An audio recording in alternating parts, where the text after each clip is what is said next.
안녕하세요. 저는 대구에 사는 30대 초반 여자입니다. 제가 운영하는 공방에 오신 손님들의 추천으로 사연을 접하게 되었어요. 여러 사연을 듣다가 문득 저의 사연도 보내볼까 싶어 긴 사연을 보내봅니다. 남편과 제가 처음 만난 것은 제가 자주 가던 카페였어요. 고향을 떠나 취업을 위해 서울로 왔고 낯선 서울 땅에서 처음 단골이 된 카페. 저에겐 의미가 있는 곳이었어요. 그런 곳에서 처음 만나게 돼서 그랬던 걸까요? 그땐 왜 그 모든 일들이 운명 같은지 아마 사람 정이 고팠던 것 같기도 하네요. 남편을 처음 만난 날 전 늘 그랬듯이 아이스 바닐라 라떼를 받아들고 제 지정석으로 향하고 있었어요. 평소 그런 실수라곤 잘하지 않는 성격인데 그날따라 손에 기름이라도 발린 것인지 트레이가 미끄러지며 이미 자리를 잡고 있던 남편에게 쏟아져 버렸어요.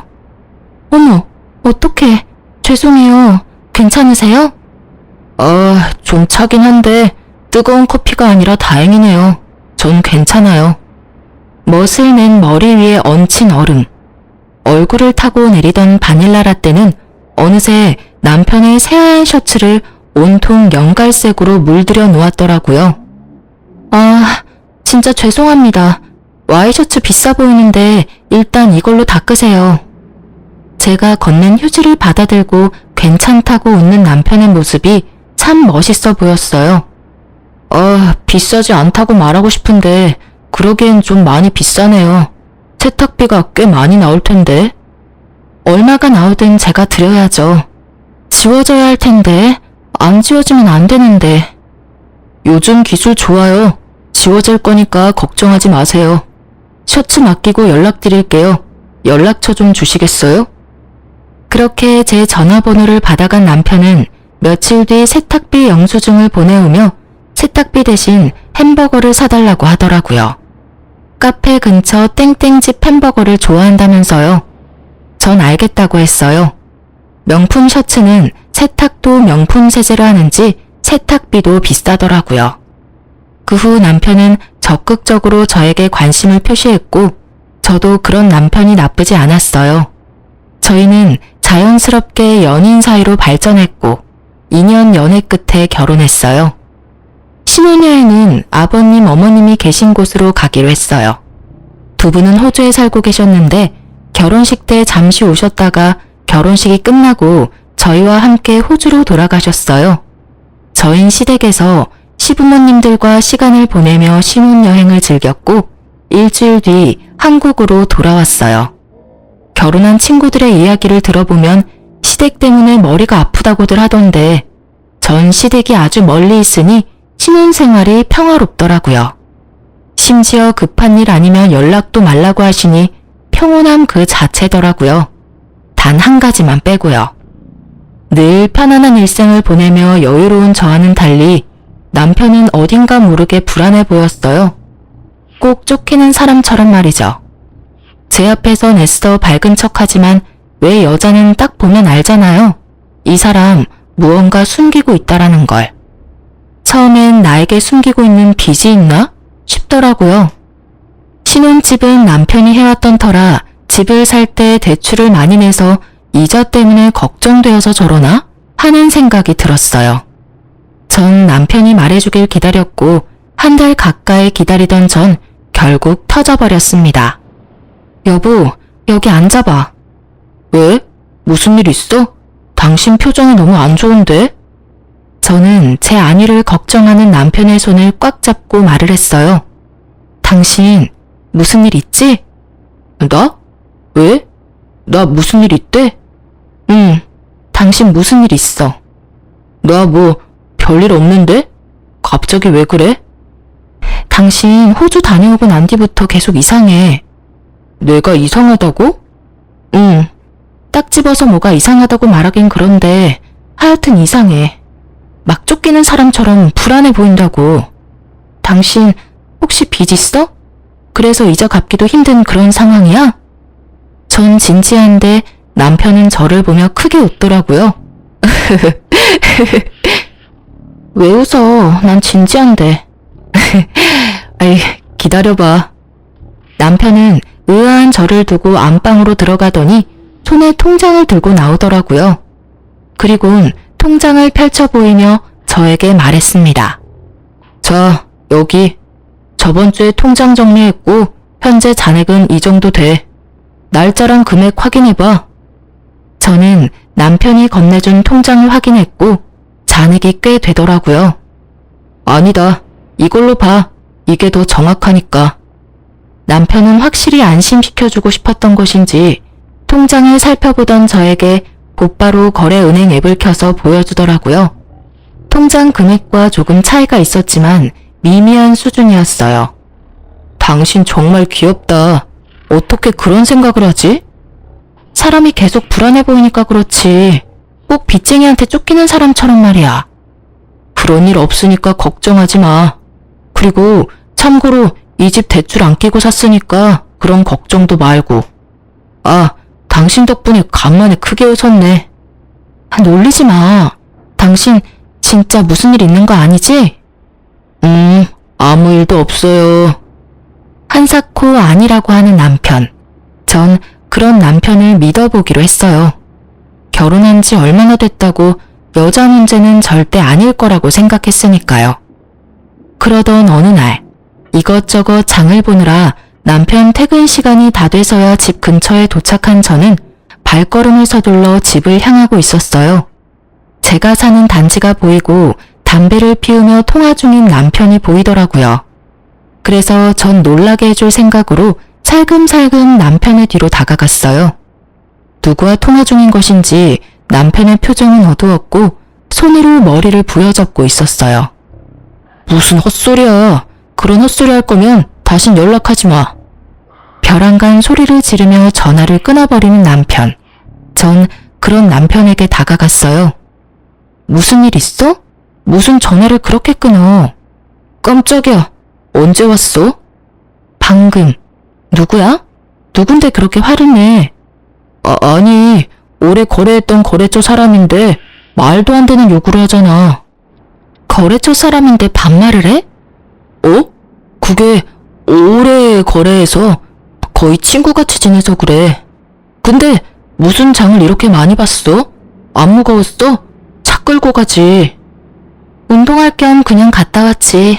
이렇게 많이 살 생각 없었는데 사다 보니 이렇게 됐어. 올라가자. 배고프다. 남편은 짐을 뺏어 들고선 저를 재촉했어요. 하는 행동도 그렇고 말도 그렇고 이상하다 싶었지만 그냥 그럴 수도 있겠다 하고 넘어갔어요. 워낙 지금 다니는 회사에서 오래 일하기도 했고 형님 아우하며 친하게 지내는 거래처 사람이 실제로도 있었기 때문에 대수롭지 않게 생각했죠. 하지만 그날 이후 남편의 행동은 신경이 거슬릴 정도로 수상해졌어요. 저와 거실에서 TV를 보다가 전화를 받으러 안방까지 들어간다거나 아예 저 몰래 숨어서 통화를 한다거나 주로 수상한 점은 저에게 통화하는 것을 들키고 싶지 않아 한다는 점이었는데 통화를 들킬 때마다 회사 일 때문에 그렇다고 하니 자세하게 캐묻기도 그랬어요. 의심의 날들이 계속되던 어느 날 새벽에 눈이 뜨여 일어났는데 남편이 옆에 없더라고요. 저는 남편을 찾아 거실로 나갔고 남편은 거실에서 통화를 하다 황급히 전화를 끊더라고요.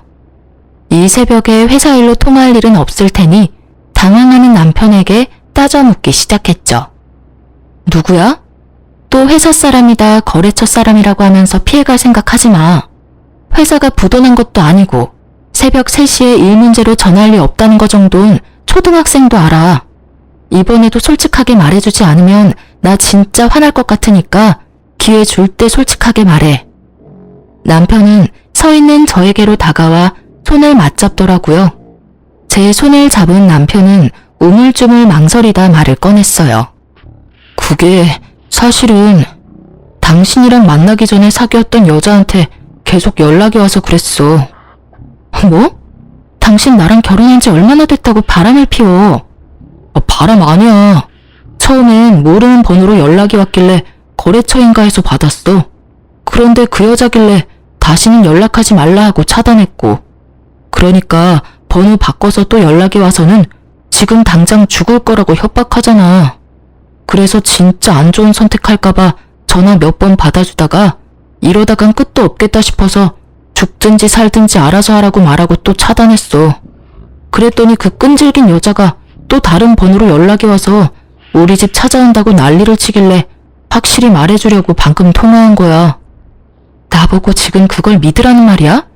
당신이 여지를 주니까 그 여자가 그러는 거 아니야. 당신은 가만히 있는데 미쳤다고 그 여자가 그렇게까지 해? 믿어줘, 여보. 정말이야. 입장 바꿔서 생각해봐. 당신 같으면 믿겠어? 그리고 우리가 거의 2년이나 연애하고 결혼했어. 그럼 그 여자랑 헤어진 지가 적어도 2년은 넘었단 얘긴데 왜 이제 와서 그런 연락을 해? 이상한 게 한두 가지가 아니잖아. 최근까지 만나왔던 거 아니야? 아니야. 그게 당신하고 만나고 있을 때도 간혹 한 번만 만나달라고 연락이 왔었어. 그땐 내가 딱 잘라서 말하니까 알겠다고 연락 안 오길래 그냥 대수롭지 않게 생각했어. 그런데 우리 결혼한 거 알고 그때부터 심해지더니 지금 이 상황까지 왔어. 당신한테 괜한 오해받기 싫어서 말하지 못했던 거고. 내가 미안해. 진작 털어놓고 같이 해결했어야 했는데. 나 도저히 안 되겠어. 그 여자 전화번호 나한테 보내. 내가 직접 통화해봐야겠다고. 다 지난 일이고 방금 통화해서 다신 연락하지 말라고 하고 끊었어. 그 여자 성격도 이상하고 좀 무서운 구석도 있어. 그래서 헤어졌던 거고. 괜히 당신한테까지 해코지할 수도 있단 말이야. 당신이 걱정돼서 그러는 거니까. 그래서 못 알려주겠다. 당신이 지금 하는 말 변명으로밖에 안 들려. 내 의심 풀어주고 싶으면 전화번호 당장 알려줘. 난 꼭 통화해야겠으니까. 진짜 위험한 여자야. 나랑 헤어질 무렵엔 자살 시도까지 했었다고. 자, 여기 봐봐, 문자. 남편은 저에게 휴대폰을 들이밀었고 전 문자를 확인했어요. 거기엔 남편의 말대로 정상적인 사람이라면 보낼 수 없는 내용들이 있더라고요. 이게 다 뭐야? 당신 이럴까봐 내가 안 보여주려고 했는데 많이 놀랐지? 나도 어쩔 수 없이 통화했던 거야. 문자를 보는데 남편이 이해가 되더라고요. 거기엔 이런 내용들이 있었어요. 연락 받아. 연락 받아. 연락 받아. 또 번호 바꾸면 나 뛰어내릴 거야? 나 죽는다고 분명 경고했다. 내가 죽으면 다 당신 때문이야. 번호를 바꿔가며 온 문자엔 남편은 답장조차 하지 않았었고요. 저는 너무 놀랐고 휴대폰을 던지다시피 남편에게 돌려주었어요. 너무 놀란 나머지 의심은 둘째치곤 아무 생각조차 할 수 없었어요. 당장 번호 바꾸고 경찰에 신고해. 이러다 당신 큰일 나는 거 아니야? 아니, 이 여자 당장 정신과 가야 될 수준인데? 알겠어. 알겠으니까 일단 당신부터 좀 진정하자. 당신 떨고 있어. 나 소름 돋았어. 당신 조심해서 다녀. 이러다 진짜 안 좋은 마음으로 당신 찾아올까봐 무섭다. 남편은 제 말에 알겠다며 고개를 끄덕였고 저는 그날 다시 잠들지 못했어요. 잠에 들지 못하니 생각이 많아졌고 생각이 많다 보니 잠에 들 수가 없더라고요. 그런 날은 점점 많아졌고 저는 예민해질 수밖에 없었어요. 혹시라도 남편이 몰래 저 여자를 찾아가 원하는 대로 다 들어주지는 않을까 싶더라고요. 한번 들기 시작한 의심은 꼬리에 꼬리를 물어 끝이 나지 않았고 어느 날부턴 남편의 손길조차 싫어지더라고요. 이미 제 머릿속엔 온갖 나쁜 상상으로 가득했어요. 남편은 저의 마음을 충분히 이해한다며 풀릴 때까지 기다려주겠다고 하더라고요.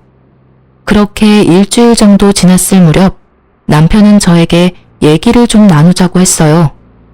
아직 화 많이 났어? 날 믿지 못하는 거지? 전 대답 대신 고개를 끄덕였고 남편은 긴 한숨을 쉬더라고요. 원하는 게 그 여자 연락처야? 아니, 이젠 직접 그 여자를 만나보고 싶어. 알겠어. 내일 점심시간에 회사 근처로 올 수 있겠어?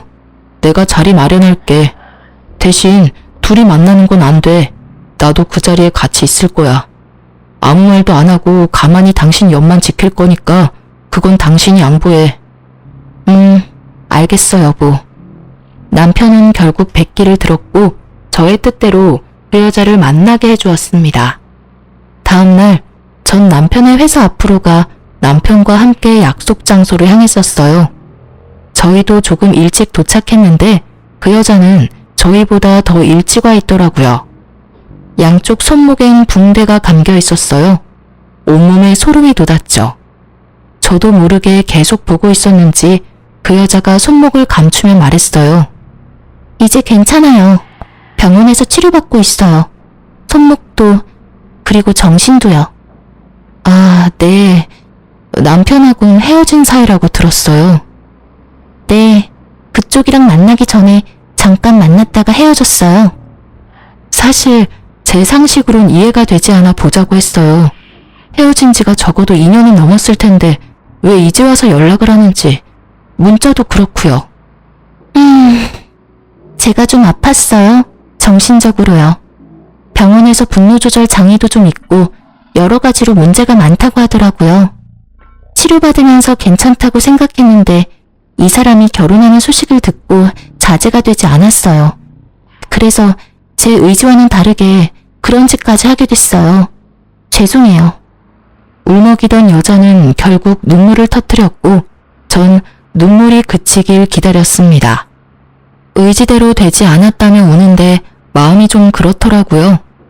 그렇게 한참을 울던 여자는 이제 다시는 그런 일 없을 거라며 원한다면 각서도 써주겠다고 하더라고요.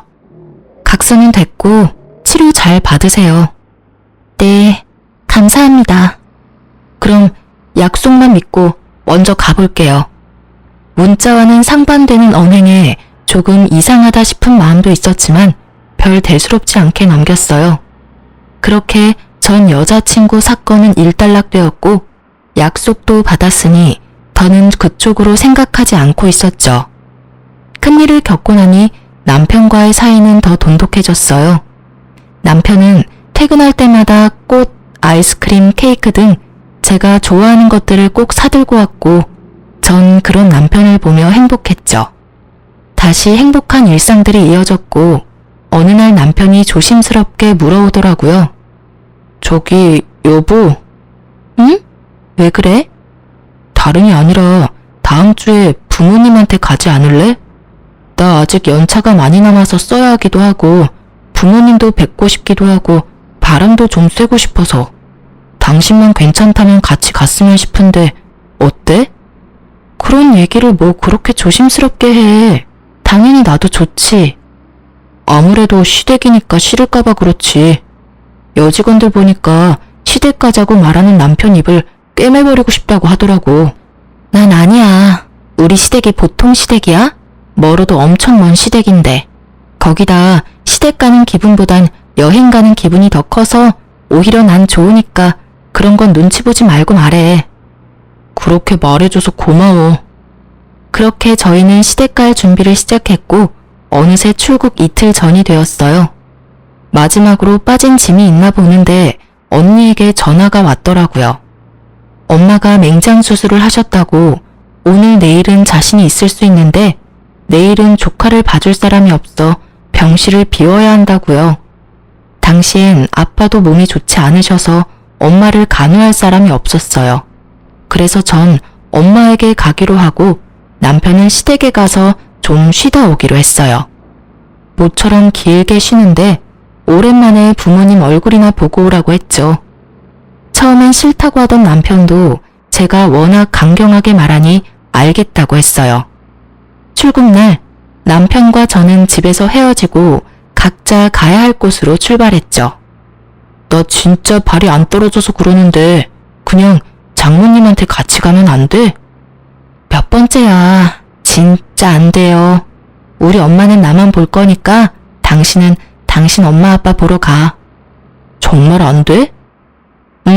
정말로 안 돼. 그러니까 얼른 가. 이러다 비행기 뜨겠어. 휴. 그럼 다음 주에 보자 여보. 조심해서 다녀와. 나도 조심해서 다녀올게. 남편은 아쉬운 얼굴을 하며 공항으로 떠났고 남편을 보내고 집을 나섰어요. 현관문을 열었는데 집 앞에 웬 여자가 서 있더라고요. 너무 놀란 저는 뒷걸음질 치며 소리를 질렀고 그 여자는 저를 밀치며 집 안까지 들어와 버렸어요. 누구세요? 누구신데 이러세요? 저의 물음에도 그 여자는 아무 대답도 하지 않고 저를 노려보더니 갑자기 저의 머리채를 잡았어요. 미쳤나봐. 갑자기 왜 이래요? 나 알아요? 이거 좀 놔요. 너 같으면 놓겠냐? 남의 남자 뺏어놓고 할 말은 있는가 보지? 갑자기 잡힌 머리카락보다 더 황당한 말이 들리더라고요. 남의 남자라뇨. 뭔가 오해가 있으신가 본데 저 생각하는 그 사람 아니에요. 일단 이거부터 놓으라고요. 이거 놓으라고. 아니긴 뭐가 아냐? 여기 이병길집 맞잖아. 내가 먼저였어. 내가 먼저였다고. 네가 내 남자 뺏어갔잖아. 여자는 잡았던 저의 머리카락을 놓고 소리를 지르더니 바닥에 주저앉아 어린아이처럼 울기 시작했습니다. 저는 경찰에 신고하려다가 남편의 이름이 나오길래 그 여자의 말을 더 들어보기로 했어요. 이 나쁜 놈, 나한테 어떻게 그럴 수가 있어? 서럽게 울며 한탄을 하는 여자의 말을 듣고 있는데 도저히 상황이 정리되지 않았어요. 일전에 만난 여자와 지금 내 앞에서 울고 있는 여자. 남편은 도대체 여자가 몇 명이었던 걸까 하는 생각이 머릿속을 지배했죠. 그때까지는 단순히 사귀었다 헤어진 여자인가? 양다리였나? 이런 생각을 했던 것 같아요. 그런데 우는 여자의 입에선 생각지도 못한 단어가 나오더라고요. 이 나쁜 년아, 남의 남편이랑 바람 피운 것도 모자라 이혼까지 시키니까 행복해? 행복해 죽겠어. 너 벌 받을 거야. 너 내가 가만 안 둘 거야. 상간녀 소송이든 뭐든 내가 다 할 거라고. 상간녀라니. 그 여자는 저를 상간녀라고 부르며 온갖 욕을 하기 시작했어요. 전 더욱 이해가 되지 않았어요. 저와 남편은 결혼을 했는데 상간녀라고 하니깐요. 그렇다고 단순히 미친 여자라고 생각하기엔 남편의 이름을 알고 있으니 더욱 머리가 복잡해졌어요. 상간녀라뇨? 저기요, 흥분을 가라앉히고 얘기해봐요. 발뺌 하시겠다. 네가 발뺌한다고 바람 피운 게 안 핑계대는 줄 알아? 여자는 소리를 지르며 또다시 제 머리채를 잡으려고 했고 전 여자의 손을 잡아채며 말했어요. 발뺌이 아니라 제가 진짜 하나도 못 알아들어서 그래요. 그 이름이 제 남편 이름은 맞는데 상간녀라뇨. 저 남편이랑 2년 연애하고 결혼했어요. 결혼을 했는데 제가 어떻게 상간녀가 될 수 있어요? 동명이인 아닐까요? 저 사람이 맞나요? 전 거실에 걸린 결혼사진을 가르치며 여자에게 물었어요. 저의 물음에 사진과 저를 번갈아 보던 여자는 잠시 말이 없더니 갑자기 미친 사람처럼 웃기 시작하더라고요. 점점 그 여자 무서워지기 시작했어요. 저도 모르게 뒷걸음질을 치고 있었고 그런 제 모습을 본 여자가 아주 충격적인 이야기를 들려주더라고요. 당신 남편이랑 나 3년 연애하고 결혼해서 5년 동안 같이 살다가 5달 전쯤에 이혼했어요. 네? 아니, 사진에 있는 저 남자가 확실해요? 맞아요. 네, 맞아요. 같이 산 세월이 얼만데 못 알아볼까요? 확실해요. 갑자기 나타나 제 머리채를 잡은 이 여자는 남편의 전 부인이었어요. 저는 큰 충격에 휩싸였고 순간적으로 머리가 핑 돌더라고요. 전 쓰러지지 않으려 온몸에 힘을 주고 전 부인의 말에 집중했어요. 나랑 결혼 생활 중에 당신이랑 바람이 났었고 전 그것도 몰랐어요. 내가 바보 같았는지 그 사람이 워낙 철저하게 잘 숨긴 건지 그건 잘 모르겠네요. 하여튼 어느 날 남편이 이제 절 사랑하지 않는다며 이혼을 요구했고 전 자존심이 너무 상해 그냥 이혼해줬어요. 그런데 저랑 이혼한 지 3달도 안 돼서 결혼한다는 이야기가 들려오는 거예요. 그냥 급하게 결혼하네 라고 생각할 수도 있었을 텐데 여자 쪽 무섭다고 느낌이 싸해서 알아봤더니 저랑 결혼 생활 중에 바람을 폈더라고요. 그러니 전 당연히 그쪽도 아는 줄 알았어요. 전 부인의 말을 다 듣고 나니 그제야 상황 정리가 되더군요. 그래요. 남편은 유부남이었던 것이었습니다. 자연스럽게 저는 상간녀였고요. 남편은 지난 2년 동안 저를 속였고 계산해보니 이혼도 하기 전에 저에게 프로포즈 했더라고요. 아무것도 몰랐던 전 결혼을 하겠다고 했고요. 정말 생각지도 못했죠. 곱씹고 곱씹어 보아도 의심스러웠던 순간이 단 한순간도 없었어요. 하긴 그랬으니 저도 저지만 전부인도 속일 수 있었던 거겠죠. 거기에다 혼자 사는 집도 자주 놀러 갔던 터라 그런 쪽으론 의심해 볼 생각도 못했어요. 정신을 차리고 보니 전부인 손목에 상처가 보이더라고요. 그러면서 잠시 잊고 있었던 전 여자친구가 떠올랐어요. 그 상처, 그러면 협박 문자 보낸 것도 그쪽이에요? 네, 술만 먹으면 너무 억울해서 저도 모르게. 그럼 저번에 제가 만난 여자는 누구일까요? 네? 전 그간 있었던 일들을 말해줬어요. 전 여자친구라고 했던 여자를 만난 얘기까지 들려주니 전 부인은 고개를 내저으며 한숨을 쉬더라고요. 아, 그쪽도 그 새끼한테 속은 게 한두 가지가 아니네요. 아마 사람 고용해서 저 대신 내보낸 것 같아요. 저는 어이가 없어 웃음이 나더라고요. 전 부인 역시 그런지 허탈하게 웃고 있었고요. 그렇게 헛웃음을 뱉던 저희는 눈이 마주쳤고 뜻을 함께하기로 했어요. 전 지금이라도 복수해야겠어요. 그쪽은요? 저도 해야죠. 이혼은 물론이고 가만두지 않을 거예요. 절대 이대로 당할 수만은 없어요. 우린 복수를 계획했어요.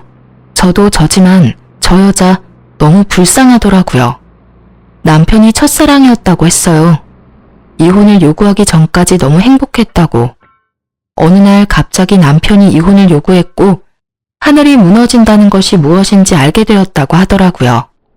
그때까지 남편을 너무 사랑해서 붙잡고 싶었지만 자신을 싫어 죽겠다는 얼굴로 대하는 남편의 태도에 자존심도 상하고 붙잡을 용기도 없어서 그냥 순순히 이혼해 주었다고 했어요. 전 부인이 돌아가고 그 미친놈은 도대체 무슨 생각으로 그런 짓을 했을까 하고 몇 날 며칠을 생각해봤지만 제 상식으론 도저히 알 수가 없었어요. 시간은 흘러 남편은 아무것도 모른 채 밝은 얼굴로 집으로 돌아왔어요. 마주하고 있는 그 순간이 너무 끔찍해 집 밖으로 도망치고 싶었지만 그럴 때마다 복수만을 생각했어요. 아직은 이 집에서 해야 할 일이 있었거든요. 남편은 밝게 웃으며 저를 안으려고 했고 전 그런 남편을 피하며 말했어요. 나 상간녀 소송 당한 거 알아? 상간녀라는 말에 남편은 적잖게 당황을 하더라고요. 뭐? 상간녀 소송? 내가 상간녀였더라고. 어떻게 그렇게 감쪽같이 속일 수가 있어? 그것도 2년씩이나. 무슨 소리야? 어디서 무슨 말을 듣고 와서 이래? 모든 걸 다 알고 있는 제 앞에서 끝까지 발뺌하는 남편을 보는데 어이가 없기도 했지만 한편으론 참 대단하다는 생각도 들더라고요. 어쩜 사람이 저렇게 뻔뻔한가 싶어서요. 당신하고 결혼해서 5년이나 살았다고 하던데 그거 결혼이 아니라 잠시 동거했었어. 아, 동거? 그럼 이건 뭔데? 전 이런 상황을 대비해 받아두었던 남편과 전 부인의 결혼 사진을 남편의 얼굴에 던져버렸어요. 사진을 확인한 남편은 그제야 빠져나갈 곳이 없다는 것을 깨달았는지 빠르게 무릎을 꿇더라고요. 여보, 내가 미안해. 내가 진짜 당신 너무 사랑해서 그랬어. 사랑? 그게 사랑이야? 나 진짜 당신 무서워지려고 그래. 카페에서 첫눈에 반했고 그 뒤로 멈춰지지 않았어. 이러지 말아야지, 이러면 안 된다고 하루에 몇 번씩 생각했는데 도저히 안 되더라고. 사실대로 다 이야기하면 당신이 날 떠날 것 같아서 말을 할 수가 없었어. 진짜 내가 잘못했어. 나 한 번만 용서해주면 안 될까? 그래도 말은 했어야지. 이게 뭐야? 결국 다 들통날 거. 이런 걸 숨길 수 있다고 생각했다니 당신도 참 어떤 면에선 대단하다. 당신을 너무 사랑해서 당신 없으면 안 될 것 같아서 그랬어. 다 알겠고 궁금한 게 있는데 그럼 그때 당신 회사 앞에서 만났던 그 여자는 누구야? 그 여자는 연기자. 돈 받고 그런 일 해주는 사람이 있더라고. 그래서 고용해서 당신 만나게 한 거야. 전 부인의 말이 맞더라고요. 남편은 저를 안심시키기 위해 별의별 짓을 다 했더라고요. 내가 알던 당신이 맞는 건지 이제 그것마저 의심되려고 해. 날 사랑한다는 말은 진심이야? 진심이야. 그 말만큼은 진짜 진심이야. 나 당신 정말 사랑해. 남편은 저에게 사랑한다며 눈물까지 흘리더라고요. 저를 사랑한다는 남편의 말에 광기가 느껴져 너무 무섭게 다가오더라고요. 남편 몰래 소름이 돋아버린 팔을 쓰다듬으며 남편을 살살 구슬렸죠. 힘 빼지 않고 위자료를 받아내는 것이 복수의 일부였으니까요. 일단 전 부인한테 위자료는 주자. 더는 시끄럽게 만들고 싶지 않아. 돈은 좀 깨지겠지만 어쩌겠어? 당신이 이렇게 만든 걸. 당신이 위자료 좀 마련해서 줘. 그 정도는 할 수 있지? 전 준비했던 말을 꺼냈어요. 일단 땡전 한 푼 받지 않고 이혼한 전 부인에게 위자료를 받게 해주는 것이 계획 중 하나였습니다. 저의 말에 남편은 1초의 망설임도 없이 대답했어요. 알겠어. 그러면 나랑 계속 살아주는 거야? 나 안 버릴 거야? 생각 같아선 이혼하고 싶은데 아직은 아닌 것 같아서 일단 넘어갈게. 여보, 고마워. 내가 진짜 잘할게. 진짜야. 그런데 같은 침대에선 못 잘 것 같아. 아직 그 정도로 마음이 풀린 건 아니야. 내가 소파에서 잘게. 그럼 됐지? 그럼 나는 먼저 들어갈게. 제가 진짜로 용서한 줄 알고 웃는 남편을 보고 있는데 표정 관리가 되지 않아 방으로 들어와 버렸어요. 생각 같아서 어디 하나 못 쓰게 만들어주고 싶은 걸 주먹을 꽉 쥐고 어찌나 참았는지 손바닥에 손톱 자국이 선명하더라고요. 전 끓어오르는 화를 누르며 남편이 잠들기를 기다렸어요. 남편은 새벽녘에나 잠이 들었고 전 살며시 나가 남편의 휴대전화를 들고 방으로 들어왔죠. 증거 수집을 위해서요. 사실 전 부인을 처음 만난 날 남편에 대해 들은 충격적인 사실이 또 있었어요. 그런데 이놈은 어디 갔나요? 부모님한테요. 원래 같이 가기로 했는데 저한테 사정이 생겨서 저는 못 가고 남편만 갔어요. 그 더러운 놈. 오늘도 신나게 더러운 짓 하겠네요. 네? 그게 무슨 말이에요? 그 새끼 그거 혼자 호주 가면 젊은 여자들만 골라 꼬셔서는 물란하게 놀고 오는 거예요. 난 진작 눈치를 챘는데 그냥 눈 감아줬었고요. 아마 모르긴 몰라도 이번에도 가서 실컷 더러운 짓 하다 올 거예요, 아마. 설마. 네. 우연히 사진첩 동영상을 보게 됐는데 거기에 그간 여자들이랑 그런 짓 했던 동영상이 떡하니 있더라고요. 그걸 보고도 참고 살았으니 그놈의 사랑이 뭔지. 그땐 작정하고 한 여자랑 바람 피우는 것도 아니고 돌아가며 바뀌는 여자라 손을 쓰지도 않았어요. 미쳐도 단단히 미쳤었죠, 내가. 그럼 제가 그걸 빼돌려 볼게요. 그런데 패턴은 어쩌죠? 전 모르는데. 제가 알아요. 그 새끼 아마 바꾸지 않았을 거예요. 쭉 그 패턴에 그 비밀번호 썼었어요. 그러면서 전 부인은 패턴과 비밀번호를 알려줬어요. 전 긴장된 마음으로 패턴을 그렸고 정말 전 부인의 말처럼 패턴이 풀렸습니다. 절대 바꿨을 리 없다고 호언장담하더니 정말 그 말이 맞더라고요. 그리고 동영상 역시 있었습니다. 제대로 보지도 못했지만 확실한 건 몰래 촬영했다는 점이었어요. 대충 훑어본 영상 중 저는 없다는 사실에 다행스러워 안심되었다가 금세 눈물이 흘렀어요. 도대체 내가 무슨 잘못을 했기에 이런 일을 겪고 있어야 하는지, 왜 이런 말도 안 되는 일에 안심하고 있어야 하는지, 그런 생각이 들며 그때서야 숨죽여 펑펑 울었어요. 얼마나 울었는지 다음날 눈도 떠지지 않더라고요. 그런 저를 보며 남편은 미안하긴 했는지 일 처리를 서둘렀어요. 참 고마운 일이었죠. 남편이 서두르면 서두를수록 저의 이혼이 가까워지고 있었어요. 드디어 결전의 날이 다가왔어요. 위자료가 모두 입금되었다는 전 부인의 연락을 받은 저는 지체 없이 남편에게 이혼을 통보했어요. 우리 이혼해. 그게 무슨 말이야? 나 다 용서해 준다며. 생각해 본다고 했잖아. 그리고 아직 다 용서 안 했다는 말도 했고 말이야. 용서해 보려고 했는데 도저히 안 되겠어. 그냥 우리 이혼하자. 이러지 마 제발. 나 아직 당신 많이 사랑해.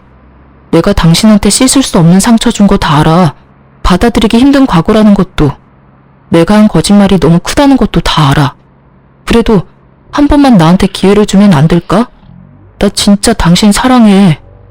정말 애절하게도 매달리더라고요. 그래서 전 노트북을 가지고 와 남편의 동영상 하나를 틀었어요. 화면에 자기 모습이 보이자 남편은 노트북을 바닥에 던져버렸어요. 이것도 너 아니라고 해보지? 이건... 너 가지가지 했더라? 유부남인 걸 속이고 결혼하자고 했던 것도 모자라서 호주 갈 때마다 역겨운 짓거리는 혼자 다 했던데 당신 내 뒷조사했어? 굳이 뒷조사할 필요도 없던데 네가 친절하게 증거를 다 남겨뒀더라고. 저는 아침에 미리 챙겨뒀던 남편의 휴대전화를 손에 쥐고 흔들었고 남편은 그런 저를 보더니 눈빛이 순식간에 바뀌더라고요. 아 진짜 2년이 오냐오냐 했더니 선을 넘네. 갑자기 바뀌어버린 남편의 모습에 전 당황스러우면서 살짝 겁이 나더라고요. 굳이 이렇게까지 해야 했어? 도대체 어떻게 한 거야? 넌 지금 이 상황에 그런 게 중요해? 다 됐고 이혼해. 난 이제 너랑 1분 1초도 같이 살기 싫으니까. 이혼? 누구 맘대로. 잘 들어. 넌 나랑 이혼 못해. 왜냐? 내가 아직 너랑 이혼할 생각이 없으니까. 진짜 미쳤구나. 내가 무슨 네가 키우는 똥개라도 된 줄 아나 본데 네가 이혼할 생각이 없다고 해서 이혼을 못하는 게 아니야. 내가 하지 않는다는데 네가 무슨 수로 이혼을 하게? 여러 방법이 있지. 널 사기 결혼으로 고소할 수도 있고 이혼 소송을 걸 수도 있고 방법은 많으니까 걱정하지 말고 이혼할 준비나 해. 네가 이 집 밖으로 나갈 수 있을 것 같아? 전혀 다른 인격이 되어버린 남편을 보는데 이젠 정말 무섭더라고요. 이러다 정말 큰일 날 것 같다는 생각이 들며 집 밖으로 나가려는 그 순간 눈이 돌아버린 남편이 저의 손목을 확 낚아채 힘으로 제압했어요. 전 남편의 손에서 벗어나려 안간힘을 써봤지만 소용없었어요. 네가 힘으로 날 이길 수 있을 것 같아? 포기해. 다 포기하면 편해질 거니까. 포기? 웃기고 있네. 너나 포기하라고.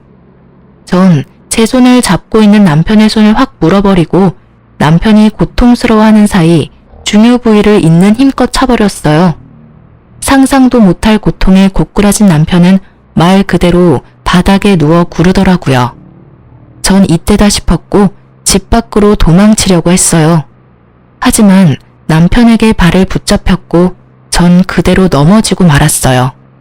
사연을 들어보면 저와 같은 몸싸움은 없는 것 같던데 그때 저흰 그야말로 멍멍이 싸움판이었어요.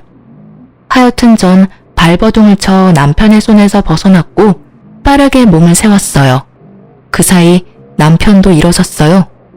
인연이 진짜? 남편은 손을 치켜들었고 전 눈을 질끈 감은 그때였어요. 현관에서 비밀번호 누르는 소리가 들리더니 경찰이 들어오더군요.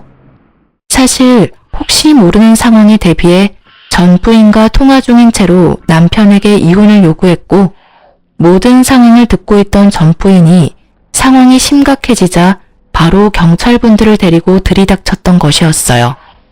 남편은 꼼짝없이 경찰분들에게 연행되어 갔고 저와 그 새끼의 인연은 끝이 났습니다.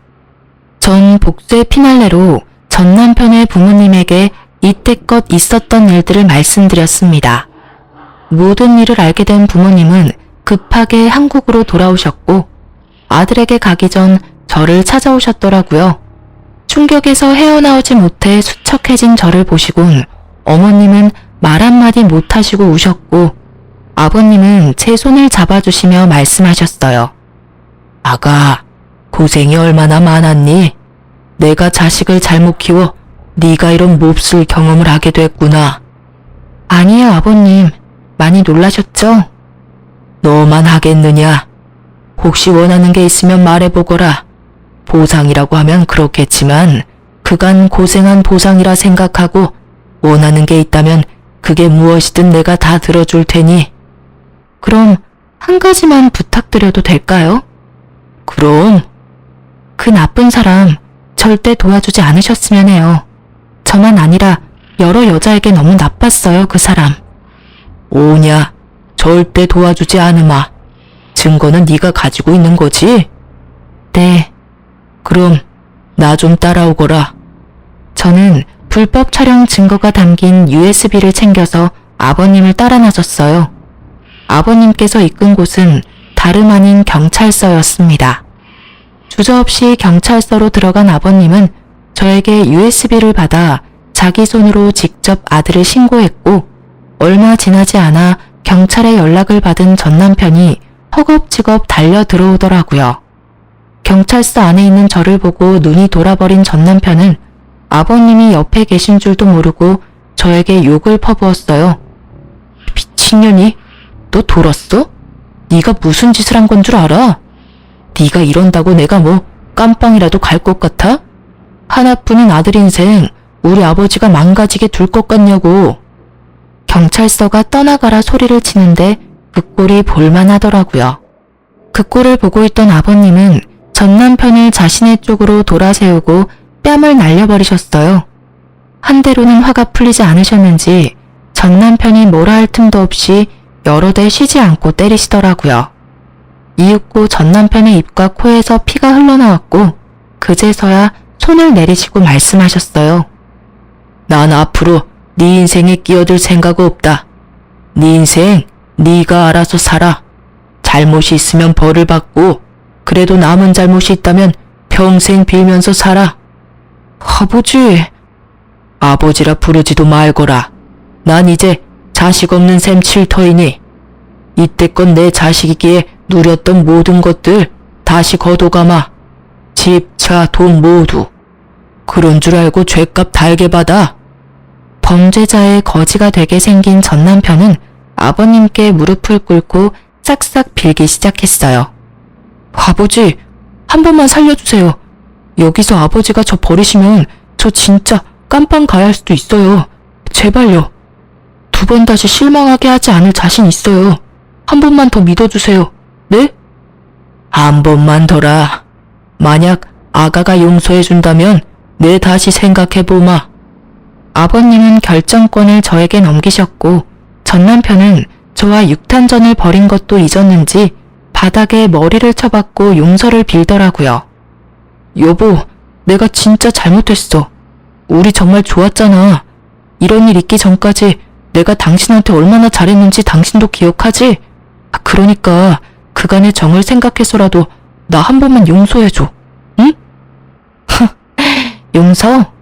네 입에서 그런 말이 나오기엔 이미 늦어도 한참 늦었다고 생각하지 않아? 네가 지은 범죄가 몇 가지인지는 알아?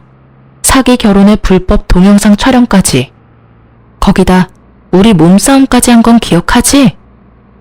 그게 그땐 내가 너무 화가 나서 잠시 미쳤었나 봐.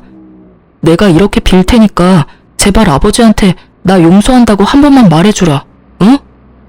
난 절대 너 같은 쓰레기 용서할 생각 없으니까 죗값 달게 받아. 알겠어? 아, 혹시나 하는 말인데 이 경찰서 나서는 대로 번호도 바꿔버릴 거니까 연락할 생각도 말고 날 찾을 생각도 하지 마. 당신 머리카락 한 올이라도 내 눈에 띄는 순간 내가 너 진짜 매장시켜줄 테니까. 알겠어? 저는 그대로 아버님과 함께 경찰서를 나와버렸습니다. 아버님은 저의 손을 잡으시며 말씀하시더라고요. 아가야, 다시 한번 미안하구나.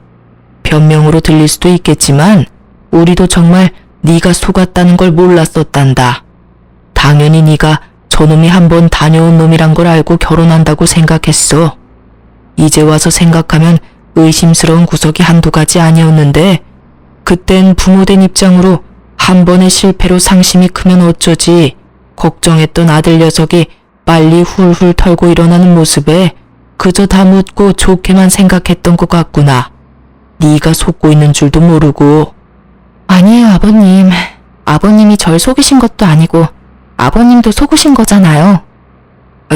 그래도 내 마음은 그렇지 않구나. 통장 확인해보면 네 시어머니가 돈 조금 넣어뒀을 거다. 돈이요? 그래, 돈이 다가 아니지만 위자료라고 생각하고 받아두렴. 재출발하는데 요긴하게 쓰길 바란다. 아니에요. 저 사람한테 위자료 받으면 돼요, 아버님. 그건 그거고 우리가 주는 건 또 다르단다, 아가. 부디 늙은이들 마음 편히 돌아갈 수 있게 받아다오.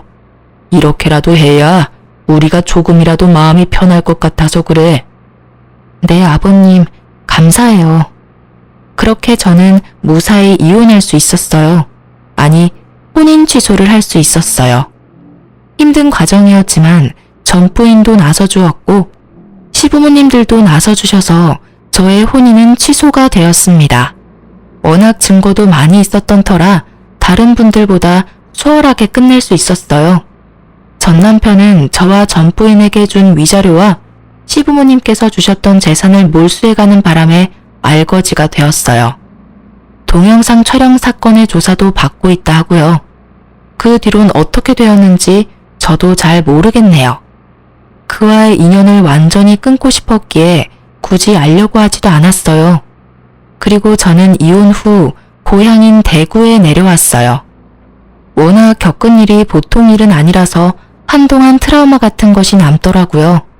지금은 병원에 다니며 치료를 받았더니 사람을 만나면 의심부터 하게 되는 것은 많이 호전되었어요. 앞으로도 꾸준한 치료가 필요하겠지만 전 잘 해낼 자신이 있답니다.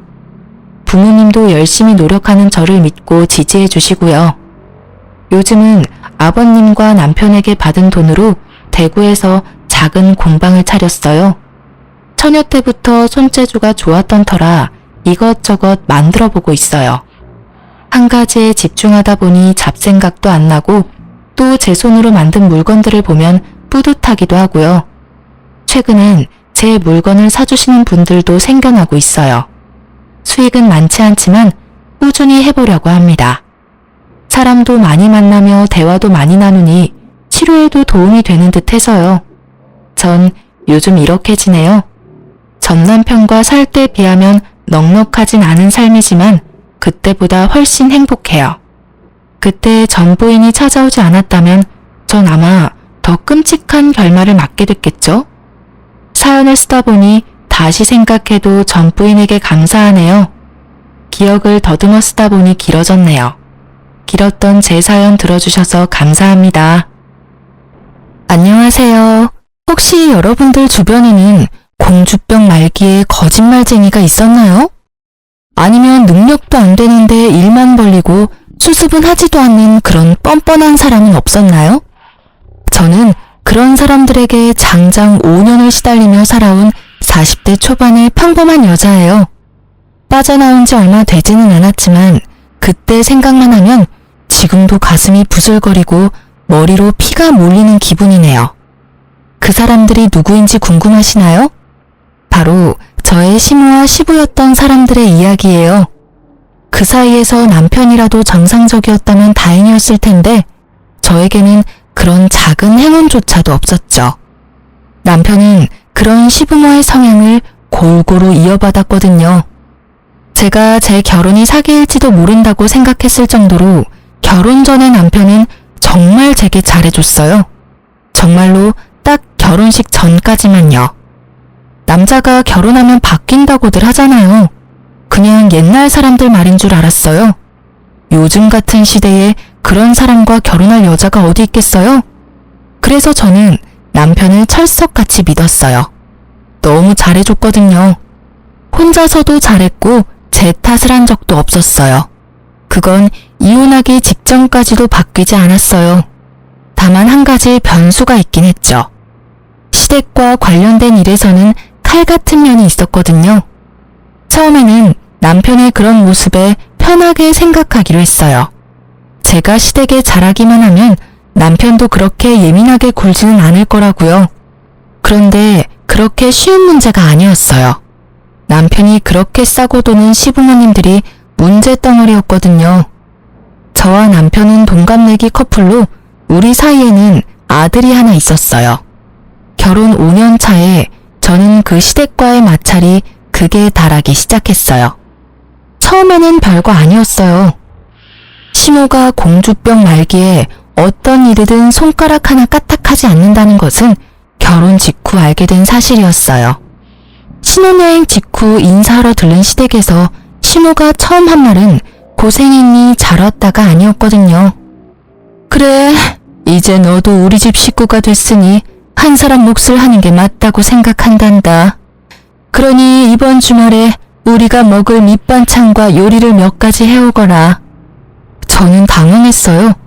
시댁에 잘하기로 마음먹긴 했지만 이렇게 바로 이런 일을 시킬 줄 몰랐거든요. 그래도 제가 할 수 있는 말이 뭐가 있겠어요? 네, 어머님. 혹시 못 드시는 거 있으면 미리 말씀해 주세요. 이 말뿐이었죠. 그렇게 말하고 돌아오는 길에 남편에게 이에 대해 말했죠. 나 요리도 제대로 못하는데 갑자기 이게 무슨 일인지 모르겠어. 게다가 일도 하는데 주말마다 음식을 해오라고? 아, 진짜. 당신이 어머님한테 말해서 식이라도 좀 늦춰줄 수 있을까? 대학 때 독립해 자취를 하며 일하다가 결혼을 하게 된 제가 요리에 익숙하지 않는 건 당연한 일이었어요. 게다가 요리를 잘하지도 못했고요. 자신감도 없었지만 실제로도 시간도 없었어요. 제 직장은 주 5일이 아니라 주 6일이었거든요. 토요일까지 나가야 하는 일에 시모의 그 말은 제게 있을 작은 여가 시간마저도 가져가겠다는 말로만 들렸거든요. 우리 엄마 고생 많이 하셨어. 나 학교 보내려고 안 해본 일 없을 정도로 많이 하셨고, 그래서 나 결혼하고 나면 일 그만두신다고 하셨거든. 그러니까 당신이 좀 이해해. 어머니가 쉬고 싶은 거니까 며느리가 된 자기가 고생 좀 해줘. 솔직하게 이 말이 정말 어이없게 들렸거든요. 고생을 한 어머님께 도움을 주고 싶다는 남편 말은 이해가 됐어요. 친정엄마가 그렇다면 저도 도움을 주고 싶을 때니까요. 그런데 왜 자기가 안 하고 나한테 그걸 시키려는 거죠?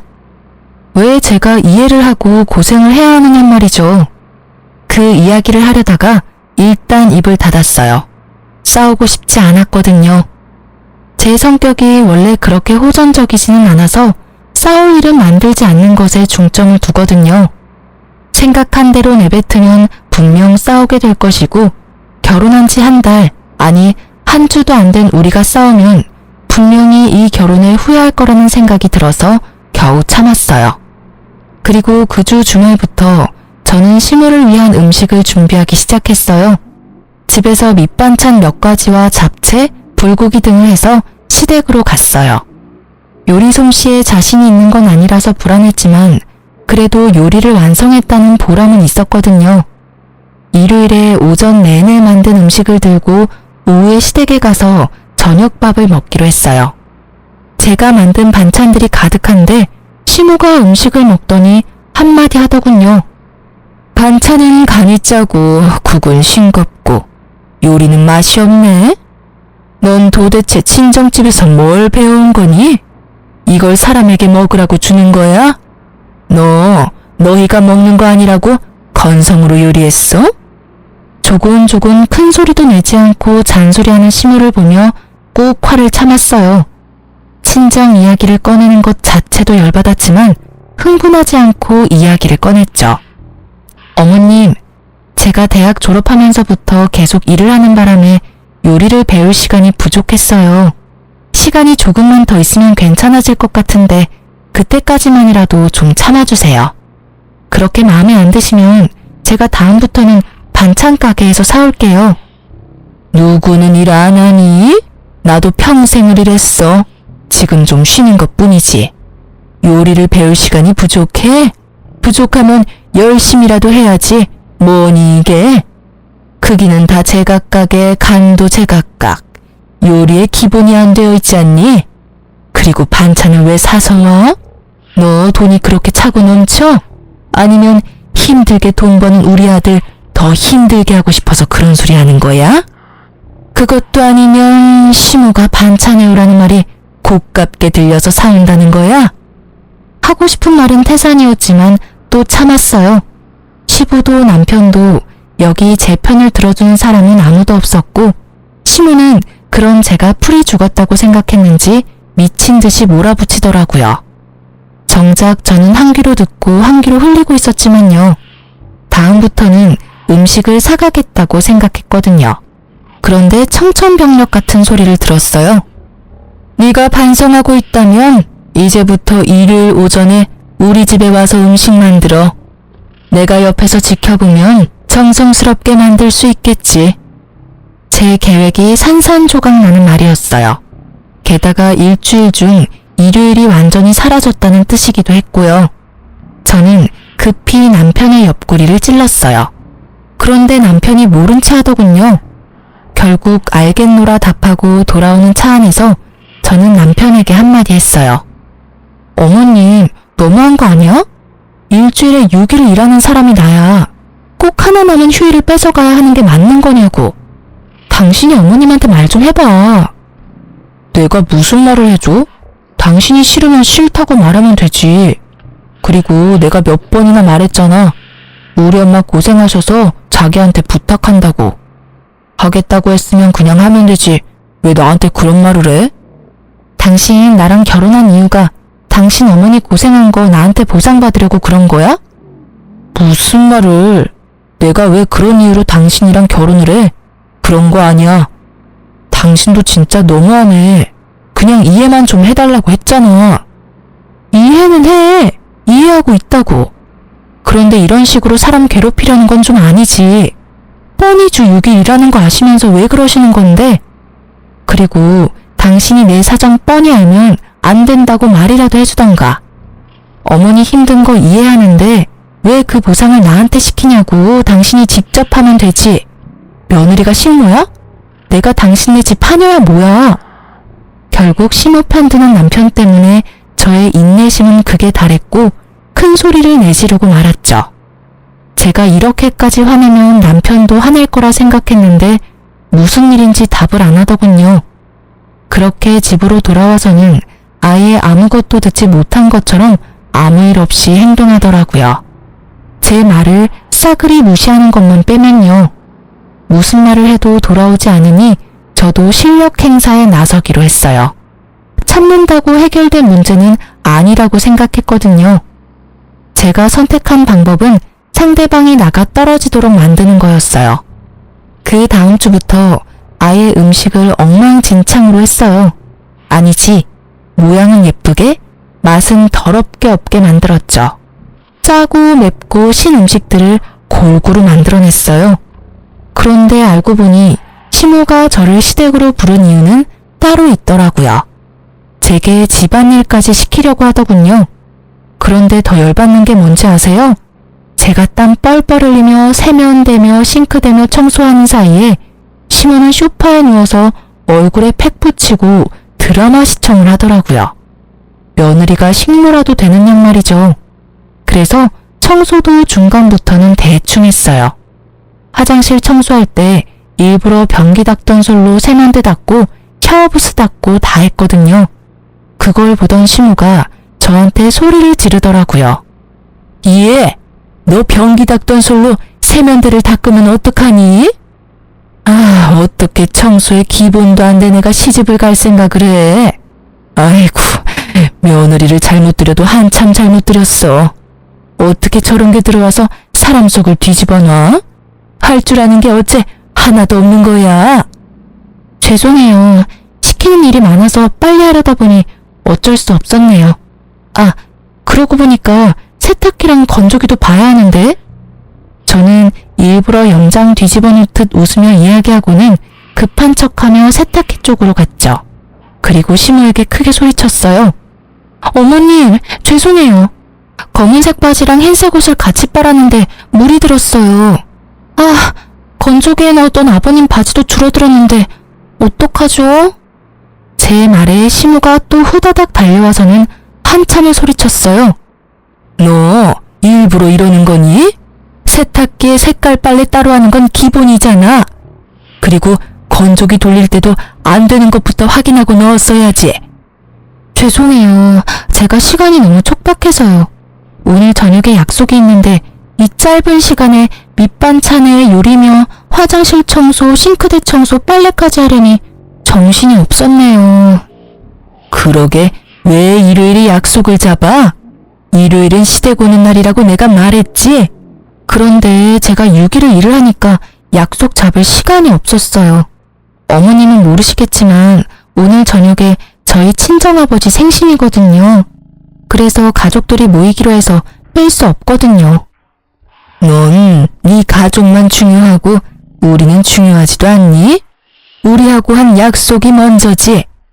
네 아버지 생신 축하면 다른 날 해주면 될 걸 왜 굳이 일요일 저녁으로 시간을 잡아? 그리고 너 매번 맞벌이로 하는 걸로 넘어가려고 하는데 네가 도대체 얼마나 번다고 생색이야?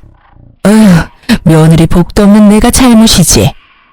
어머님이랑 제가 언제 약속을 했나요? 어머님은 저한테 그냥 오라고만 하셨잖아요.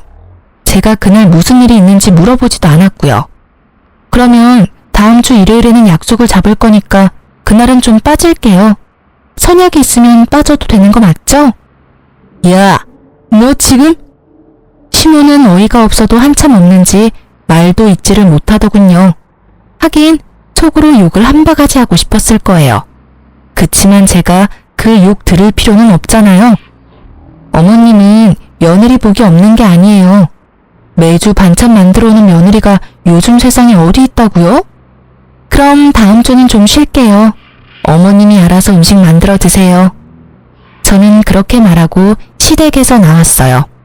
하지 말아야 할 말을 했다는 생각보다 지금 이 순간의 개운함이 더 컸죠.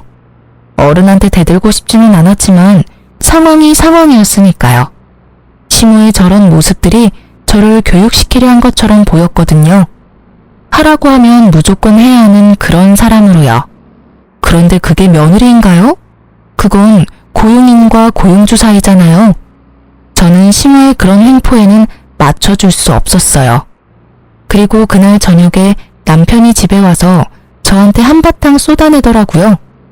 당신 도대체 어머니한테 뭐라고 했길래 어머니가 알아놓으셔? 오늘 아침에 무슨 일이 있었던 거야? 어머니는 당신이 어머니한테 도를 넘은 말을 했다는데 사실이야? 도를 넘은 말? 당신은 내가 아무렇지도 않은 일에 도 넘은 말 내뱉는 사람이라고 생각해? 제 말에 남편이 당황하더군요. 내가 아무것도 아닌 일에 도가 넘는 말 해대는 그런 여자로 보이냐고. 남편은 제가 절대 그런 사람이 아니라는 걸 알 거예요. 남편이 흥분하면 그걸 가라앉히는 게 항상 제 역할이었으니까요. 게다가 도가 지나친 말을 하지 않았고 남편에게는 싸울 거리도 주지 않았기에 저희는 연애 기간에도 남들 다 아는 사랑 싸움 한 번 한 적 없었어요. 그걸 알고 있는 남편은 제 말에 당황한 거예요. 그건 아니지. 그런데 어머니가 그런 말을 하시잖아. 어머니가 나한테 거짓말을 할 필요가 어디에 있어? 어머님이 뭐라고 하셨는데? 내가 아무 이유도 없이 어머님한테 나쁜 소리 했다 그러셔? 오해가 있겠지. 아니면 당신이 일을 하기 싫어서 그런 말을 했다거나 그런 일도 있으니까. 당신 오늘 무슨 날인지 알아? 결국 제 입에서 남자들이 무서워하는 문장이 튀어나왔죠. 남편이 곰곰이 생각하더니 잘 모르겠다는 어색한 표정을 짓더군요. 오늘이 무슨 날이건 그게 무슨 상관이야.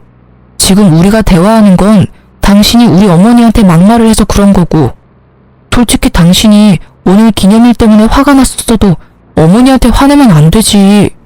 솔직히 당신 요즘 우리 어머니한테 너무하잖아. 너무해? 지금 내가 당신 어머니한테 너무하다는 말 한 거야? 진짜로 너무한 게 누군데? 당신 오늘 우리 아버지 생일인 거 정말 까맣게 잊어버린 거야? 네 어머니 마음 아파 알아놓은 것만 눈에 들어오고 네 장인어른 생신은 아예 머릿속에서 삭제했어? 너한테 내가 고작 그 정도밖에 안 되는 거야?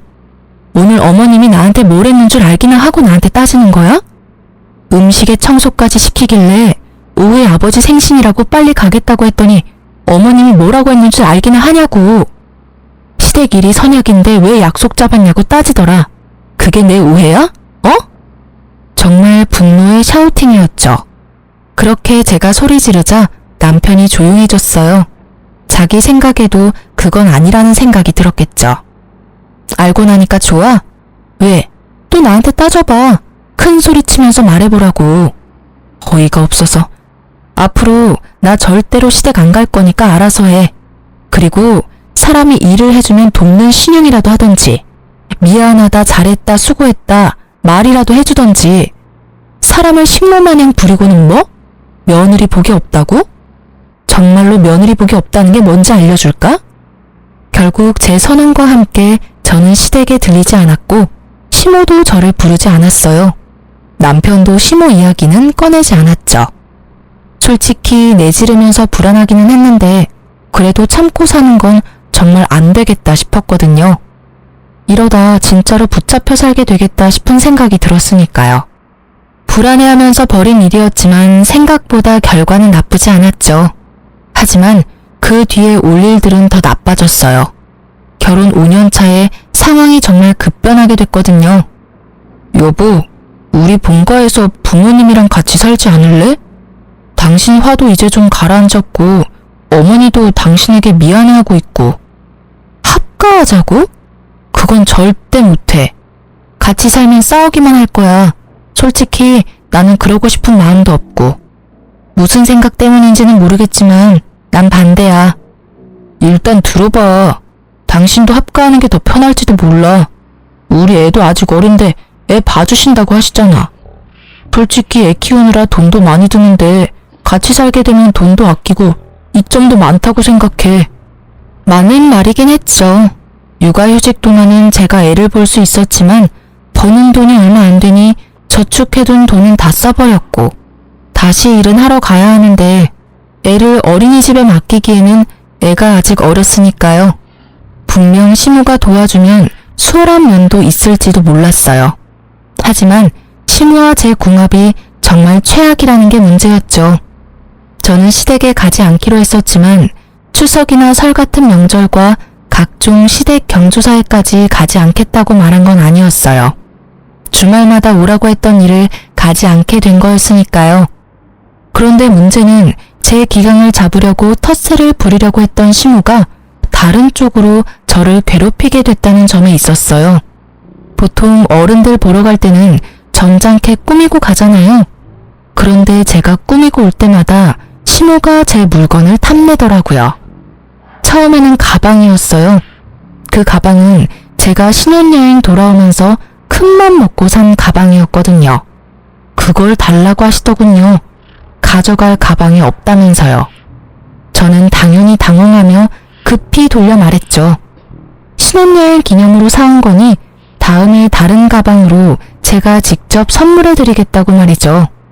솔직히 돈이 아까운 것보다는 추억이 있는 가방을 시모에게 주고 싶지 않은 마음이 더 컸거든요. 그런데 못 주겠다는 뜻을 내비추자마자 시모가 아이고 내 팔자야 하면서 또 죽는 소리를 하더라고요. 결국 그걸 듣고 있던 남편이 제게 자기가 가방 다른 거 사줄 테니 그걸 시모에게 주라고 하더군요. 남편의 말 한마디에 결국 그 추억이 담긴 가방은 시모에게 넘어갔죠. 그런데 그 한 번뿐이 아니었어요. 그 뒤로도 제 액세서리며 화장품이며 제가 가지고 있는 걸 막무가내로 달라며 때를 썼어요. 솔직하게 말하자면 시모 나이에 사용하기에는 너무 어려 보이는 것들도 무작정 달라고 용을 쓰는데 정말 미쳐버리겠더라고요. 그런 일들이 계속 일어나서 시댁에 갈 때는 허름한 옷에 오래된 것들만 착용하고 다녔거든요. 만약 합가를 한다면 어떻게 될까요? 제 물건이 온전히 제 것이 되기는 할까요? 솔직히 그런 마음이 가장 먼저 들었어요. 그래서 합가에 필사적으로 반대했거든요. 남편에게도 말했죠. 당신 모르지? 내가 시댁 갈 때마다 왜 그렇게 허름하게 다니는지.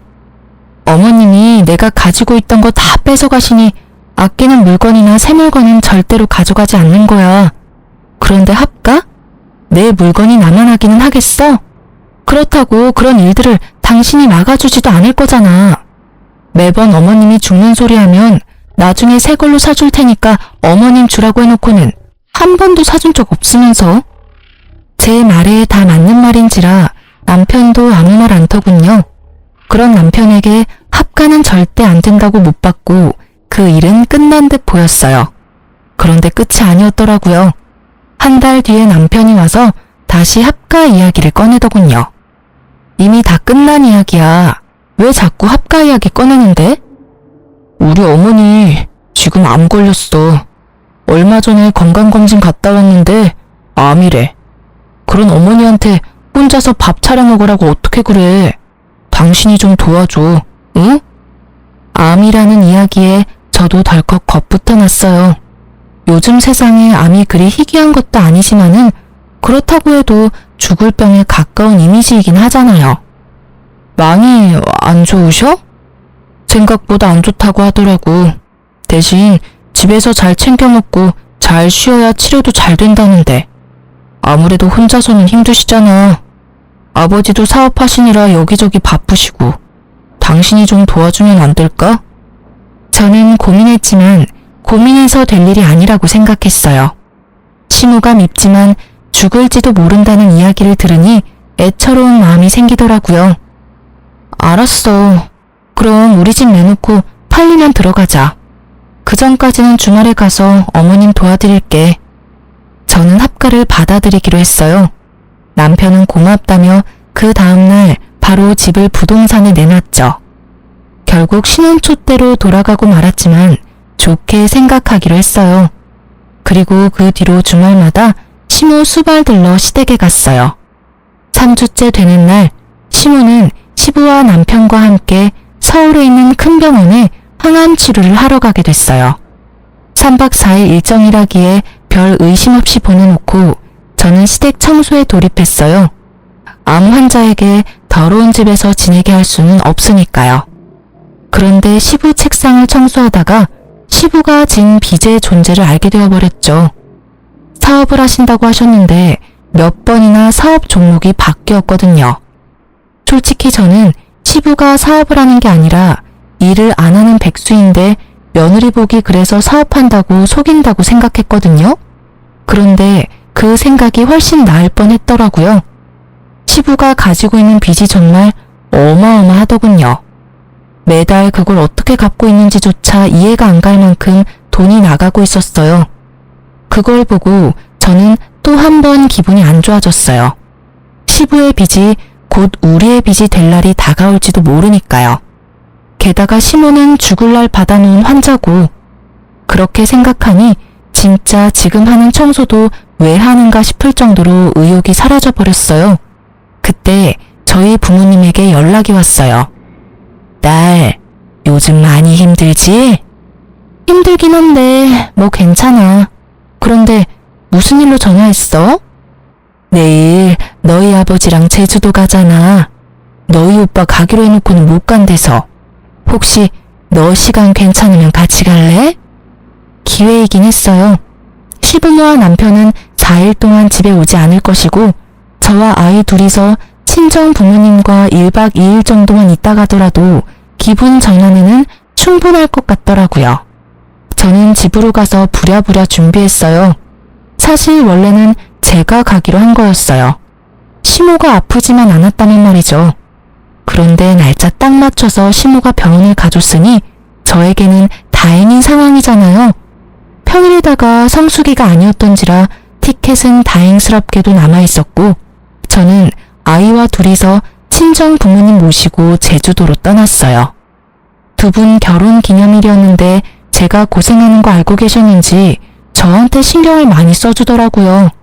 그런 부모님한테 고맙기도 하고 죄송하기도 하고.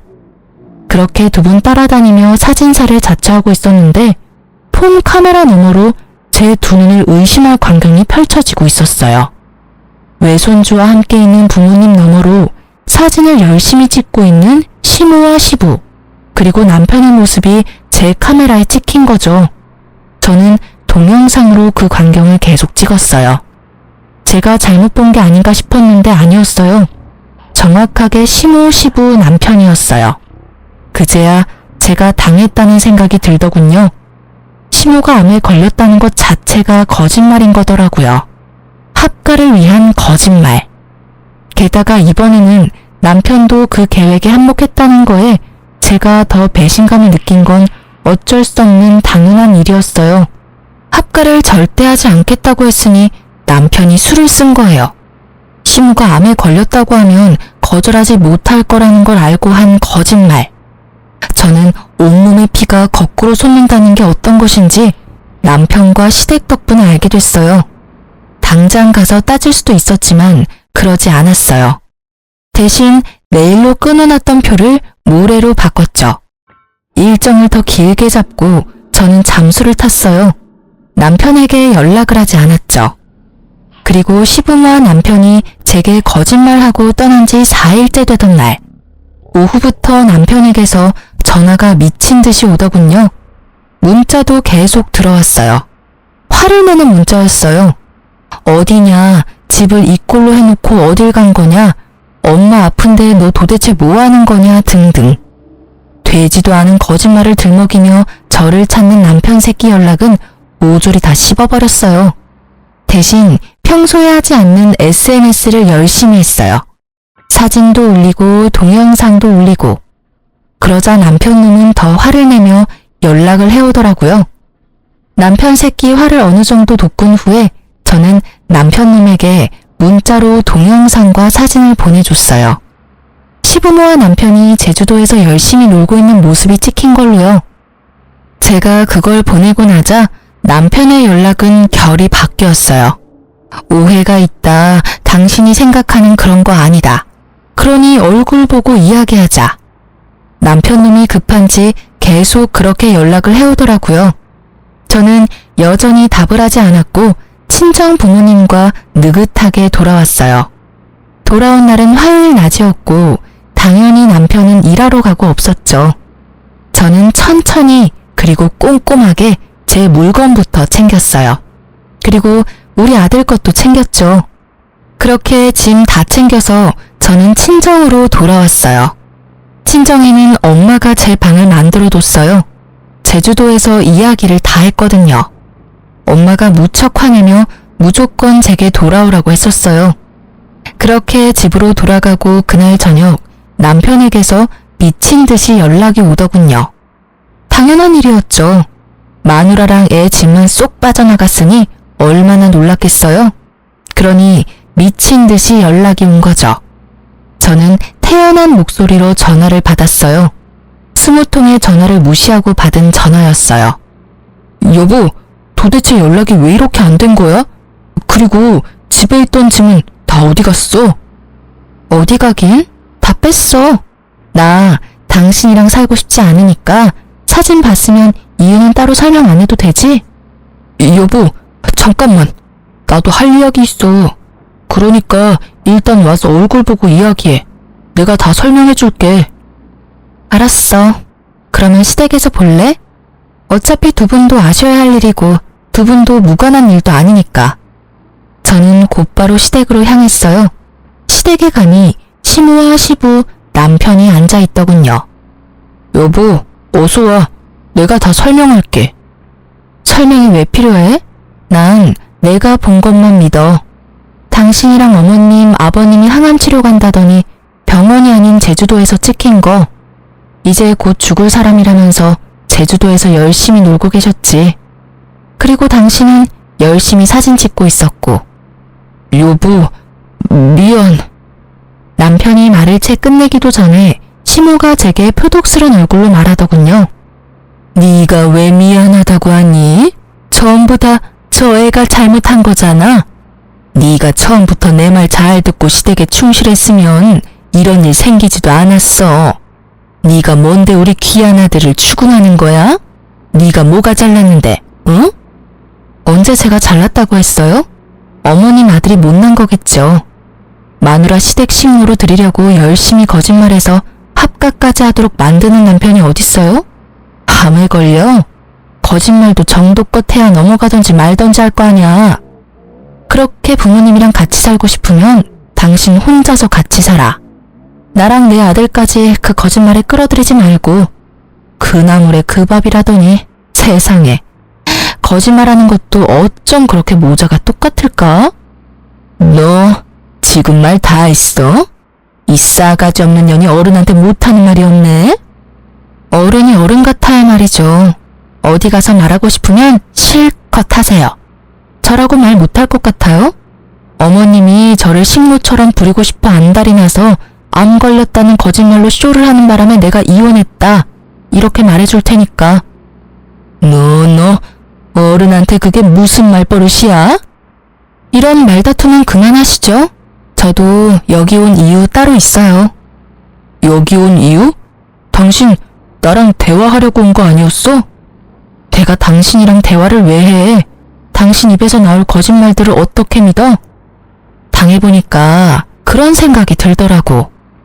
어머니가 암에 걸렸다는 거짓말까지 할 정도면 어떤 거짓말인들 못하겠냐고. 앞으로도 당신 말 들을 생각은 없고 내가 여기 온 건 내가 어머님한테 뺏긴 거 돌려받으러 온 거야. 저는 그렇게 말하면서 시모 드레스룸으로 성큼성큼 걸어갔어요. 뒤에서 시모가 와서 말렸지만 시모를 뿌리치고 제가 찾던 것을 다 골라 가져왔어요. 지금 제가 가져온 거 어머님한테 뺏긴 제 물건이에요. 남편이 나중에 똑같은 거 사주겠다고 하고 사준 적 없는 것들이고요. 그러니까 제가 다시 가져가는 게 계산에 맞는 거죠? 안 된다. 그건 네가 나한테 준 거야. 줬다 뺏는 게 어딨어? 줬으면 그만이지. 그거 다 내 거라고. 건들지 마. 이 망할 년 같으니라고. 어머님 거 아니고 제 거거든요. 저는 준 게 아니라 어머님한테 강제로 뺏긴 거예요. 그리고 그거 산 돈이 다 제 월급에서 나온 돈이거든요. 못해도 1,000만 원 되는 금액을 썼는데 그럼 현금으로 주실 거예요? 그리고 망할년? 누가 망할년인데요? 제가 아니라 어머님이겠죠. 며느리를 식모처럼 부리고 결국에는 거짓말까지 줄줄이 해대는 사람이 망할년에 더 어울리지 않나요? 그리고 당신이 말해봐. 똑같은 거 사준다고 해놓고 입 싹 닫았잖아. 이거 놔두고 가면 당신이 현금 나한테 줄 거야? 남편이 아무 말 못하더군요. 저는 한숨 쉬며 시모에게 말했어요. 봤죠? 남편이 현금으로 안 주는 거면 제가 직접 가져가는 수밖에 없네요. 그리고 예전부터 말씀드리고 싶었는데 나이값 좀 하세요. 이런 거 가지고 다닌다고 어머님 나이가 30대로 돌아갈 줄 아시나 본데 그거 완전한 착각이거든요. 아, 그리고 이 가방은 어머님 쓰시던지 버리던지 마음대로 하세요. 제가 시모에게 던진 것은 제일 처음에 시모에게 빼앗긴 가방이었어요. 신혼여행 기념으로 샀던 가방이요. 처음에는 그걸 제일 먼저 돌려받고 싶었는데 이제 필요 없게 됐거든요. 그 가방의 가치는 신혼과 사랑의 추억이었는데 이제 그딴 거 없어졌으니까. 저한테 휴지 조각보다 못한 물건이에요. 그러니까 어머님 가지세요. 필요 없으면 버리시고요. 제 말에 남편이 당황한 듯 저한테 말하더군요. 여보, 당신 진짜로 이혼 생각하는 거야? 내가 거짓말한 건 정말 잘못했어. 그렇지만 그렇다고 그거 한 번으로 이혼은 너무하잖아. 나한테도 기회를 줘야지. 기회? 기회 같은 소리하고 자빠졌네. 이 정도로 큰 거짓말로 사람을 속였으면서 기회? 난 사기꾼한테 기회를 줄 정도로 착한 사람이 아니거든? 지금 당장 다 뒤집어 엎어버리고 싶은 거 꾹 참고 있으니까 더 이상 내 성질 돋구지 말고 찌그러져 있어. 제가 화내는 걸 처음 목격한 남편이 너무 놀란 나머지 딸꾹거리며 제게서 물러서더군요. 사람이 참는데도 한계가 있는 법이거든? 사람이 좋게 넘어가려니까 호구로 보고 지랄이야. 누군 화를 못 내서 가만히 있었겠어? 똑똑히 들어. 나는 절대로 당신 용서 못해. 아니? 안 해. 남편을 향한 막말에 시모는 거의 졸도하듯 주저앉았고 저는 그 사람들 다 놔두고 그 집에서 나왔어요. 속이 어찌나 시원하던지. 그러고 이혼 소송이 진행됐어요. 애가 있어서 그런지 생각보다 오래 걸리더군요. 제게 호되게 욕을 얻어먹은 남편놈은 그때 제 모습에 놀란 건지 이혼을 최대한 빨리 하려 노력하더군요. 그렇게 한 달쯤 지난 어느 날 남편에게 연락이 왔어요. 제발 한 번만 만나달라고요. 갑자기 저 자세로 나온 이유가 궁금해서 만나러 갔는데 뜻밖의 말을 하더군요.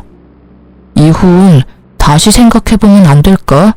나는 여전히 당신 사랑하고 이혼은 정말 안 될 것 같아. 저는 이 사람이 뭐 잘못 먹었나 싶었어요. 왜 갑자기 이런 소리를 하나 싶어서 떠봤죠. 무슨 일이길래 또 양념을 쳐? 나 당신이랑 절대로 같이 안 살아. 내 인생에 당신은 해로운 인간으로 확정됐으니까. 여보, 제발 다시 한 번만 생각해봐. 나는 당신이 하라는 대로 다 할 수 있어. 그리고 당신이 원하는 대로 해도 돼. 절대로 합가 이야기 꺼내지도 않고 어머니도 내가 잘 막을게. 제 부모 이야기라면 껌뻑 죽던 인간이 저런 말을 하니 흘려들을 수 없겠더라고요. 사실대로 말해봐. 무슨 일 있지? 나한테 그만큼 욕 얻어먹었으면서도 재결합하자는 이야기를 하는 걸 보니 뭐가 터져도 크게 터졌나 본데? 아버지, 우리 아버지 암 걸리셨어. 폐암. 암? 또? 이번에는 아버지 암이야? 정말 레파토리 지긋지긋하네. 이젠 암 말고 다른 병명 꺼내야 하지 않아? 그거 이미 약발 떨어진 지 오래거든? 아니야, 이번엔 진짜야. 아버지 안 걸렸는데 집에 아버지 보살펴줄 사람이 아무도 없어. 그래서 나더러 재결합해서 수발이나 하라고? 내가 미쳤어? 설사 당신 말이 진짜라도 내가 왜 해? 수발 들라는 건 아니고 내가 다 할 테니까 당신이 집을 좀 맡아주면 안 될까 해서. 낮에는 어차피 어머니가 병간호할 거고 저녁에는 내가 갈 거야. 그런데 그러면 내가 쉴 시간이 없잖아. 그러니까 당신이 집에서 밥도 좀 해주면 나도 편할 거고. 솔직히 어머니가 제대로 병간호를 못하니까 매번 내가 불려나가거든. 게다가 지금 집에 일 생긴 것도 내가 다 떠맡게 돼서 몸이 10개라도 부족해. 그래서 네가 할 일이 너무 많으니 나더러 다시 돌아와서 그 일 좀 나눠 해라. 그 말이지? 진짜 사람 참 안 변하네. 어떻게 그렇게 이기적인 그대로인지 모르겠네. 내가 왜 당신 대리효도를 해야 하는데? 못하겠으면 포기하면 되잖아. 그런데 왜 그렇게 붙잡고 있어? 애초에 그 이야기가 진짜도 아니겠지만, 그리고 아무리 봐도 내가 손해잖아. 당신이 손해볼 일 아니야. 그냥 당신이 돌아오기만 하면 나도 힘낼 수 있고 아이도 아빠 곁에서 더 안정적으로 클 거고. 헛수작 부리지 말고 그냥 가. 나한테 부탁해서 될 일 아닌 거는 알고 있지? 효도를 하고 싶으면 네가 직접 가서 해. 당신은 그게 문제야. 알아? 당신이 해야 할 일을 매번 다른 사람한테 떠넘기잖아. 그리고 나는 당신 이야기 못 믿어. 믿고 싶은 마음도 없고. 솔직하게 말해서 그렇게 크게 거짓말한 사람을 다시 믿는다는 게 더 어려운 일 아냐? 나는 죽었다 깨어나도 당신 말 못 믿어. 그리고 당신 말 따를 이유도 없고. 그러니까 여기서 삽질하지 말고 차라리 그 시간에 다른 사람이나 찾아. 저는 그렇게 말하고 남편을 버려두고 나와버렸어요. 양치기 소년의 이야기가 생각나더라고요. 양치기 소년의 거짓말에 반응하던 마을 사람들의 기분을 알 것 같았죠. 누가 저 말을 믿겠냐고요. 그래도 혹시나 해서 수소문을 봤더니 시부가 진짜로 암에 걸리긴 했더라고요. 그리고 시무가 시부 수발을 드는 것도 사실이었고요. 남편놈이 거짓말은 하지 않았지만 그렇다고 모든 걸 이야기한 게 아니란 것도 알았죠. 이혼 전에 제가 발견했던 시부의 빈말이에요. 사업한다고 여기저기 돈 빌리는 바람에 생긴 빚이었는데 전 남편이 그걸 갚으려고 현재 2잡, 3잡까지 뛰고 있다고 하더군요. 우리가 같이 살던 집까지 팔았는데도 그 빚이 충당이 안 돼서 결국 저녁과 야간 시간대에 일을 한다고 하더군요. 그 소문을 들으니 남편놈이 제게 와서 그렇게 애절하게 말한 이유를 알겠더라고요. 시부가 벌려놓은 일도 수습해야 하는데 시모는 아예 아무것도 할 줄 모르고 자기 얼굴만 보며 꾸미기 바쁘니 남편 놈이 속 답답한 것도 이해가 되긴 했어요. 그렇다고 제가 가서 도와줄 일은 아니죠. 저와 남편은 이제 남남이잖아요. 남의 집 사정에 왜 발을 들이겠어요? 어쨌든 시모는 결혼 초부터 군기 잡으며 자기 수발 들도록 만들려다가 결국은 본인이 직접 수발 들게 됐어요. 며느리 합가시키려고 암 환자 흉내내더니 결국은 진짜 암 환자 수발을 들게 됐으니 이 정도면 정말 자기가 뿌린 씨앗이죠. 그게 아니라면 천벌일지도 모르겠네요. 저는 아들과 그 집에 나와서 아무쪼록 잘 살고 있어요. 솔직함을 더하자면 물론 순탄하지만은 않았지만 만약 제가 이혼을 하지 않았다면 저 수발과 사업빚이 모두 저에게도 돌아왔을 거라는 생각에 오싹하긴 하더군요. 지금의 시댁 상황을 생각하면 순탄하지 않았던 그날들도 감사해야 할 날들이라는 생각이 들어요. 게다가 지금은 그런 힘든 일들도 다 지나가고 어느 정도 자리를 잡은 상황이거든요. 친정과 친구들이 제일 많이 도와줬어요. 혼자 애를 키우는 것도 쉬운 일은 아니었지만 그래도 주변 사람들의 도움으로 잘 컸다고 생각해요. 만약 홀로 되는 것이 두려워 이혼을 선택하지 않았다면 발바닥에 땀나도록 고생하고 있던 건 제가 되었을지도 모르죠. 만약 남편에 대한 사랑과 신뢰가 있었거나 시부모에게 많은 관심과 배려를 받았다면 그 고생마저도 기꺼이 했을지도 몰라요.